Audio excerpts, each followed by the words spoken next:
Gaudy true में आप सबका स्वागत है। चलिए सुनते हैं कजली तीज व्रत की कथा। एक साहूकार था, उसके 7 बेटे थे। साहूकार का छोटा बेटा बेश्यागामी था। उसकी पत्नी अपनी जेठानियों के यहाँ घर का काम करके अपना गुजारा करती थी। भादों के महीने में कजली तीज का व्रत आया। सभी ने तीज माता का व्रत किया, सत्तू बनाया। उसकी सासू माँ ने एक छोटा लड्डू उसकी पूजा के लिए भी बना दिया।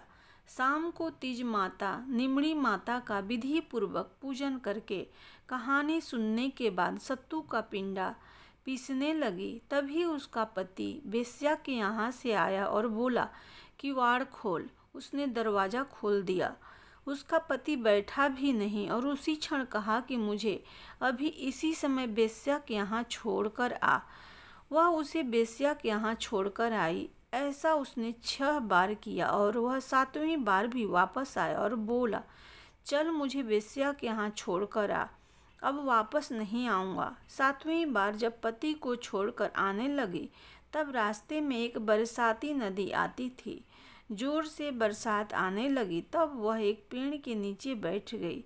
जब आने लगी तो नदी में से आवाज़ आई, आवतरी जावतरी दोनों खोल पीवे तो पिया प्यारी होवे। उसने पीछे मुड़कर देखा तो दूध का दोना तैरता हुआ देखा। उसने उस दोने से 7 बार दूध पीकर उसके टुकड़े कर चारों दिशा में फेंक दिया। तीज माता की ऐसी कृपा हुई कि उसके पति को पत्नी की याद आई और बेश्या से बोला, मैं तो अपनी पत्नी के पास जाऊंगा। बेश्या ने अपना सारा धन उसको देकर विदा किया। पति सारा धन लेकर घर आ गया और आवाज़ लगाई, किवाड़ खोल। खोला तो उसकी पत्नी ने कहा, अब मैं दरवाज़ा नहीं खोलूँगी। तब उसने कहा, दरवाज़ा खोल, अब मैं वापस नहीं जाऊँगा, अपना दोनों मिलकर सत्तू पीसेंगे। लेकिन उसकी पत्नी को विश्वास नहीं हुआ। उसने कहा, वचन दो, वापस बेश्या के पास नहीं जाओगे। पति ने पत्नी को वचन दिया और दरवाज़ा खोला तो देखा उसका पति गहनों, कपड़ों, धन माल के साथ खड़ा था। उसने अपनी पत्नी को दे दिया। फिर दोनों ने प्रेम सत्तू पीसा। सुबह जब जेठानी के यहाँ काम करने नहीं गई तो बच्चों को बुलाने भेजा तो देखा कि काकी गहने, नए कपड़े सज संवर कर बैठी है और काका भी बैठे हैं। तो बच्चों ने पूछा, चाची ये कहाँ से आया? तब उसने कहा, ये तो तीज माता की कृपा से हुई है, अब मैं काम पर नहीं जाऊंगी। बच्चों ने घर आकर सारी बात बताई। सभी लोग अत्यंत प्रसन्न हुए। हे तीज माता, जैसे आप साहूकार के बेटे बहू पर प्रसन्न हुई वैसी सब पर प्रसन्न होना, सबके दुख दूर करना। कजली तीज माता की जय। गरीब ब्राह्मण और पत्नी की कहानी। एक गांव में एक गरीब ब्राह्मण रहता था। भाद्रपद मास में कजली तीज का व्रत आया। उसकी पत्नी ने कहा कि आज मेरे कजली तीज का व्रत है, मेरी तीज माता की पूजा करने के लिए सत्तू लाना। तो ब्राह्मण चिंतित हो गया और विचार करने लगा, चोरी करूं या डाका डालूं, पर पूजा के लिए सत्तू तो लाना पड़ेगा। रात्रि के समय ब्राह्मण घर से निकला और साहूकार की दुकान में घुस गया। ब्राह्मण ने चने की दाल, चीनी, घी लेकर 1.25 किलो वजन कर सत्तू बना लिया। जाने लगा तभी दुकान का नौकर उठ गया और चोर चोर चिल्लाने लगा और ब्राह्मण को पकड़ लिया। साहूकार आया और उसके पूछने पर ब्राह्मण ने कहा, मैं चोर नहीं हूँ, मेरी पत्नी के तीज माता का व्रत है, इसलिए मैं सिर्फ 1.25 किलो सत्तू बनाकर ले जा रहा हूँ। ब्राह्मण की तलाशी लेने पर सत्तू के अलावा उसके पास कुछ नहीं मिला। उधर चांद निकल आया। उसकी पत्नी इंतजार कर रही थी। साहूकार ने उसकी गरीबी और ईमानदारी देखकर ब्राह्मण की पत्नी को धर्म की बहन बना लिया। पूजा की सामग्री, सत्तू, कपड़े, बहुत सारा धन देकर विदा किया। हे तीज माता, जिस प्रकार ब्राह्मण और उसकी पत्नी की लाज रखी वैसी सबकी लाज रखना। तीज माता की जय। निमड़ी माता की कहानी। किसी गांव में जाट था। उसने 2 विवाह किए। ये दोनों ने एक लड़की हुई। कुछ समय बाद जाट की पहली पत्नी मर गई। अब सौतेली माँ अपनी बेटी से तो कुछ काम नहीं करवाती, उसे बहुत स्नेह से रखती, परंतु दूसरी बेटी से घर का सारा काम करवाती थी। दोनों लड़कियां बड़ी हो गई। एक दिन जाटनी ने जाट से कहा, मेरी बेटी के लिए पैसे वाला लड़का ढूंढना और दूसरी के लिए साधारण लड़का देखना।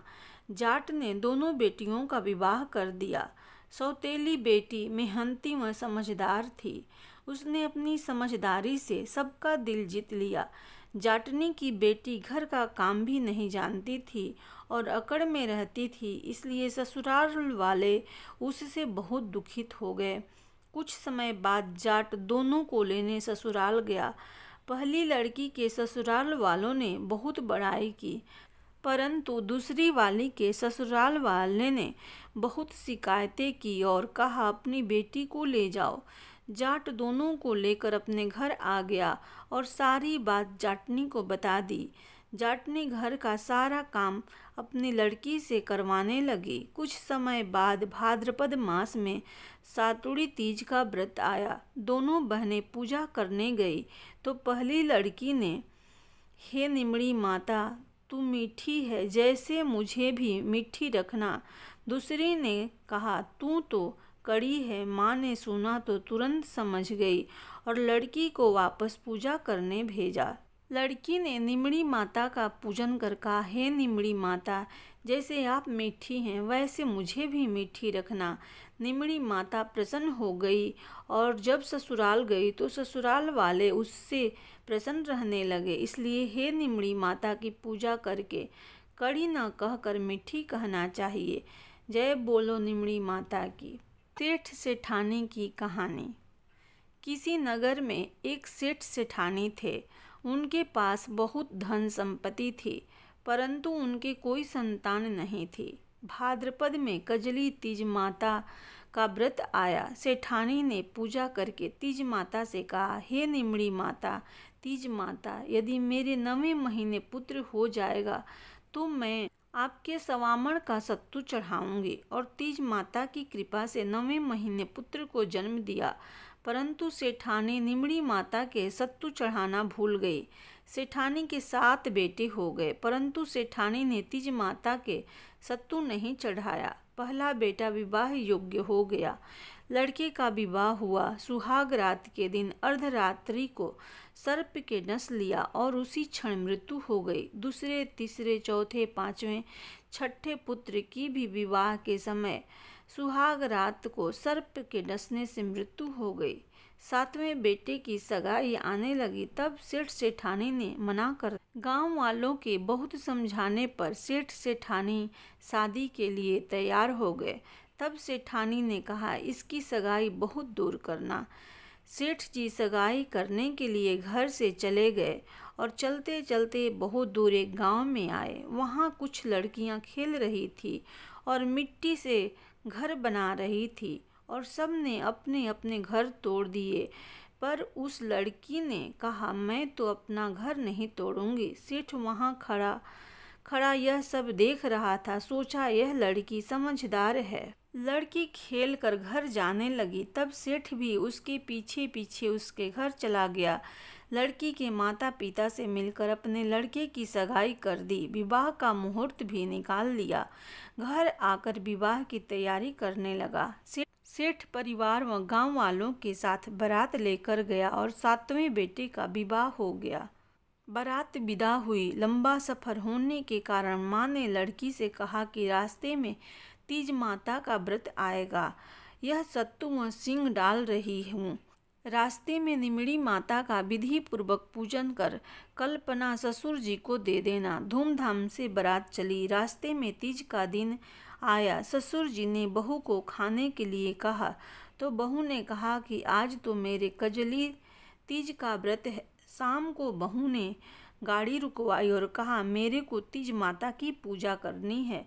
तब ससुर जी ने निमड़ी का पेड़ देखकर गाड़ी रुकवा दी और कहा, बहू पूजन कर लो। तब बहू ने कहा, निमड़ी की डाली ला दो। तब ससुर जी ने कहा, सभी बहुओं ने तो निमड़ी की पूजा की, पर बहू नहीं मानी। बोली, मैं तो डाली का ही पूजन करूंगी। बहू के कहे अनुसार ससुर जी ने पूजन की तैयारी करवा दी। बहू निमड़ी माता का पूजन करने लगी। निमड़ी माता पीछे हट गई तो बहू ने हाथ जोड़ विनती करने लगी, हे निमड़ी माता, आप मुझसे पीछे क्यों हटी? मेरे से क्या भूल हो गई? बहू की करुण विनती सुनकर तीज माता ने कहा, तेरी सासू जी ने बोला कि जब मेरा बेटा हो जाएगा तो सवामण का सत्तू चढ़ाऊंगी, पर 7 पुत्र हो जाने पर भी नहीं चढ़ाया। बहू बोली, माता हमारी भूल माफ़ करो, मैं आपके सत्तू चढ़ाऊंगी। मेरे 6 जेठ जी को वापस लौटा दो, वह मुझे पूजन करने दो। तीज माता नववधू की भक्ति व श्रद्धा देखकर प्रसन्न हो गई। बहू ने निमड़ी माता का पूजन किया, चंद्रमा को अर्घ्य दिया। उसके पति ने सत्तू पासा और ससुर जी को कल्पना दे दिया। बारात घर पहुंची। बहू के घर प्रवेश करते ही उसके 6 जेठ प्रकट हो गए। ससुर जी ने धूमधाम से सबका गृह प्रवेश किया। सासू जी बहू के पांव पकड़ने लगी। तब बहू ने कहा, सासू जी आप ये क्या कर रही हैं? आपने जो तीज माता के सत्तू बोला था उसको याद करो। सासू जी को याद आ गई। अगले साल भाद्रपद मास में कजली तीज का व्रत आया। 7.25 मन का सत्तू बनाकर निमड़ी माता तीज माता को चढ़ाया। धूमधाम से विधिवत निमड़ी माता का पूजन किया। हे निमड़ी माता, जिस प्रकार सेठ के घर में आनंद हुए वैसे ही सबके घर में आनंद करना, अखंड सुहाग देना, संतान को लंबी आयु प्रदान करना। तीज माता की जय। निमड़ी माता की जय।